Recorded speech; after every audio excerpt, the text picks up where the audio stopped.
Okay, so I got Abdullah on the left and Dia on the right. Thank you guys very much for doing this interview. I appreciate it. No problem. Anytime. All right. So on a scale of 1 to 10, how open-minded would you guys say you are? Open-minded? I'm 1 through 10. I'll say I'm 8. 8? 7.5. 7. I'll say 8. Yeah. All right. Do you guys think you should look at both sides of an argument before you come to a decision? Yes, 100%, man. Likely, yeah. You can't judge. You can't just go to one person and just like that's it. You know what I'm saying? You just gotta make sure both sides, man. You don't want to start anything. Fair enough. Do you trust your senses? I trust my senses. I'll say like cross to the street, putting your clothes on every day, your normal body senses. Yeah, 100%. 100%? Yes. Do you trust the government? The government. I'm not gonna lie to you. I don't trust nobody, man. I don't trust the government. I'm not gonna lie to you. That's fair, man. That's an honest answer. You know, freedom of speech, man. I'm gonna say the truth. All right, fair enough. Do you think the majority is always right? Majority is always right. I say minority. No, hell no, not majority. 100%. All right. How do you guys think everything came to be? Do you believe in the Big Bang, creationism, or do you not have a belief in how everything came? Say the question again. How do you think everything came to be? Or do you believe in like the Big Bang theory? Do you believe like creationism, God created everything, or do you not have a belief in it? No. I say that God created everything. So you both believe in creationism, pretty much? Yeah, 100%. All right. What would be your definition of science? Science? A way,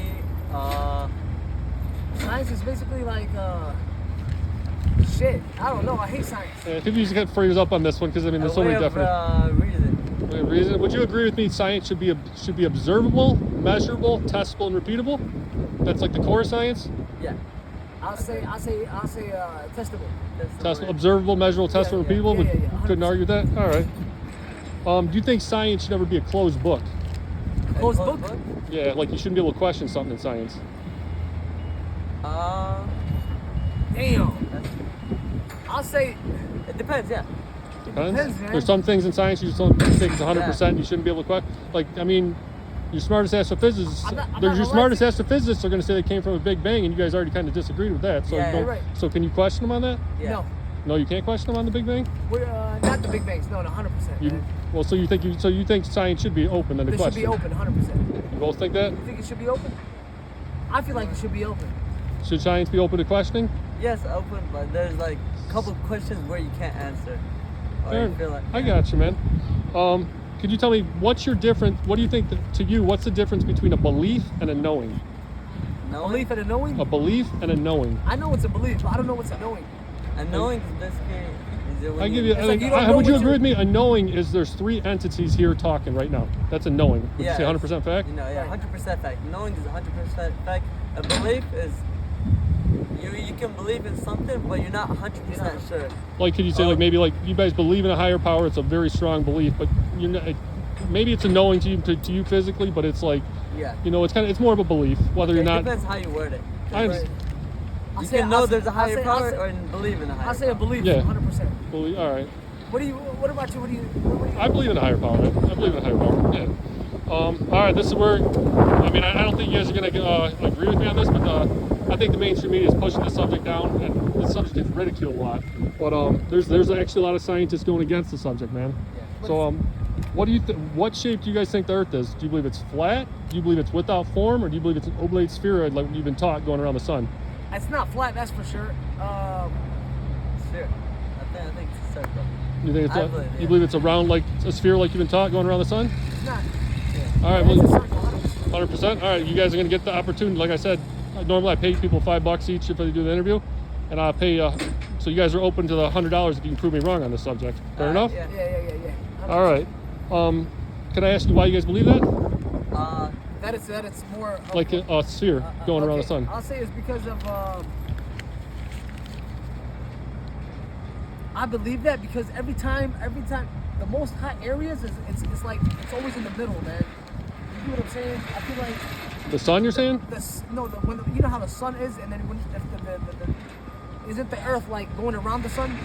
If you believe what you've been taught, the Earth spins and goes around the sun, basically. I feel like if you see the sun and the moon, you see it going like in a circle away. I believe this stuff for 37. I turned 44. I believe this stuff for 37 years of my life, and someone turned me on this, and I thought it was the stupidest thing ever. And like I said, I think you should be able to look at both sides of the argument before you come to a conclusion. And I've kind of flipped my ways. You guys ever seen The Matrix before? Yes, sir. Like, I kind of think we're living in something like simulation or something, man. That's just kind of what, like, I think it might be without form. But you guys, like, I know the Bible says God created the earth and it was without form, basically. That's kind of what I think, Even man. the Quran says something like Yeah, similar. And Quran basically says it's stationary, it can't be moved. The Bible says the same thing, pretty much. Yep.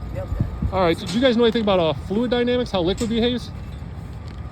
Like, would you agree with me? A liquid, like water, will take the shape of its container 1,000,000% of the time in your reality? I think I do believe that. Yeah, I mean, in reality, that's how 100% fill up a pool, cup, lake, whatever, it takes the shape of that, right? Yes. All right, the Earth's covered in over 72% water. How could it be an oblate spheroid then?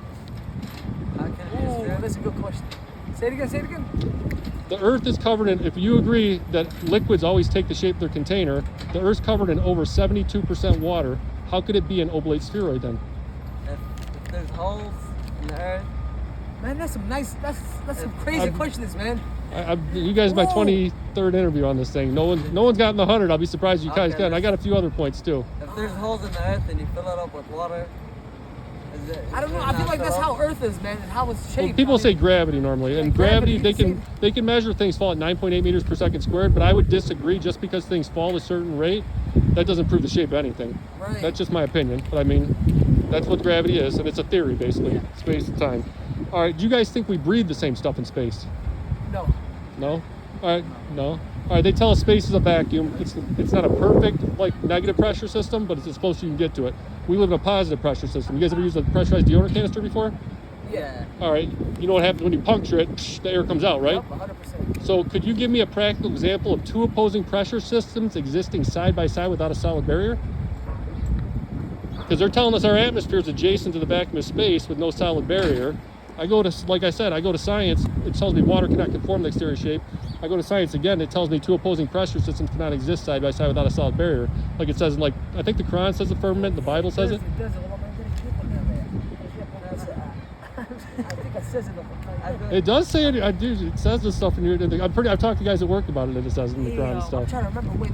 Have you guys ever seen the astronauts run from the Bible and they ask them to walk on the moon? If the guy comes up to them, hey, touch the Bible, walk on the moon, they run from it. They won't touch it. They won't swear on the Bible.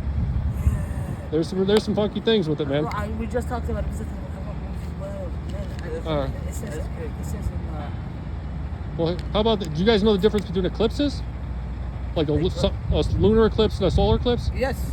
You want me to go over it real quick? Yes. All right, a solar eclipse is when the moon goes in front of the sun. You can see that. A lunar eclipse, from what the mainstream is, what you guys believe. Can you guys both put your arms out like this, like right in front? Yeah. Say the Earth's in between both you guys' hands. The sun's on one side, the moon's on the other. What you guys believe is the sun is casting the Earth's shadow on the moon. It's always a round spherical object, basically, on it. Right. Yeah. Would you guys be able to disprove? I don't believe there's anything in between the moon and the sun. I believe it's actually the sun blocking out the moon. Would you guys be able to disprove that? I believe that the sun is blocking. No, the sun is not blocking. Yeah, you believe it's the Earth's shadow. Yeah, there's shadow. Yep. Yeah, but could you disprove that? I think it's the sun actually blocking it out because it's directly across from it. Just like it could be the sun or it could be the Earth's shadow. Right. God damn, bro. I never know this type of shit. No one, you gotta point it out to you first. All right, here. All right, so here, if you can disprove it, there's a way to disprove me here. If you can give me an example of water conforming to the exterior shape, a practical example of two opposing pressure systems existing side by side with no solid separation, or do you guys ever heard of the North Star, Polaris? It's right above the North Pole. I say it's right in the middle of us. It's a fact. I'm the most retarded person ever. No, dude, you're smart, man. You pull off. You I'm did a good fucking interview. retarded, man. But all right, the Polaris, it's right. I say it's in the middle of it. It's a stationary star. It vibrates back and forth, and everything does perfect geocentric circles around it. Right. Can you disprove everything spinning around us causing the Coriolis effect in each part of the world?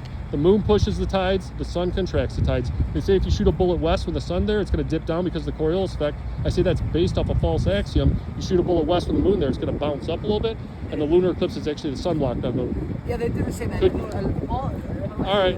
Could you disprove it? Could you guys disprove it? I'll disprove it. You can disprove it? Yeah. How? I'll disprove it because it doesn't make sense for the you know how they say the gravity comes back to the place. Can you disprove it though? Can you give me an example? You can't disprove it. Dude, you'd be the first. I mean, Yeah, hey. I can't disprove it. All right. Do you guys know what a logical fallacy is? Or can I give you an example real quick? Yeah, give me an example. If we were at a tennis court right now and I threw a bunch of tennis balls on the ground, would that turn the tennis court into a round ball? Not at all. So just because you see circles in the sky, that mean you're living on a ball? All right, I'm gonna come to now. This is my last question. I like that. This is my last question, man. You got me So with do you that one. think? Would you say it's a belief or a knowing that you think the world's a round ball? Do I think it's a belief or what? A knowing. We've discussed what a belief and a knowing was. Would you say it's a knowing that you're living on a sphere, or is it a belief? Well, why would they trick us to telling us the world is a circle? Why would they? I mean, I can't. If I'm not the one lying to you, how can I tell you? What is it? A belief? There's other things you can look at. There's something called the Antarctic Treaty that they made during the space race, and others. I mean, I think there was okay. If you look afar, the horizon. see What the shapes horizon? What shapes the horizon? Would you say? so you believe the Earth is flat, right? I'm not saying it's flat. I'm not. Okay. I'm not claiming what shape it is. I'm just saying There was a experiment where like a boat was going over and it going goes the over. mast down first Then or you whatever. can see it's going down. Have you looked at the other side of the argument where people are taking out super zoom cameras and the boat disappears and they bring them back into view? Have you looked at that? Nah, People are doing I it. just seen that video on the YouTube. Yeah, I mean this subject is ridiculed a lot, but it's heating up, man. I like that, man. All right, guys. So would you say? So you think it's still a knowing, though? You'd say I'll say it's a belief. a belief. It's a belief for now because I can. All right, I don't see it. I don't believe. You guys have been perfect. Thank you very much.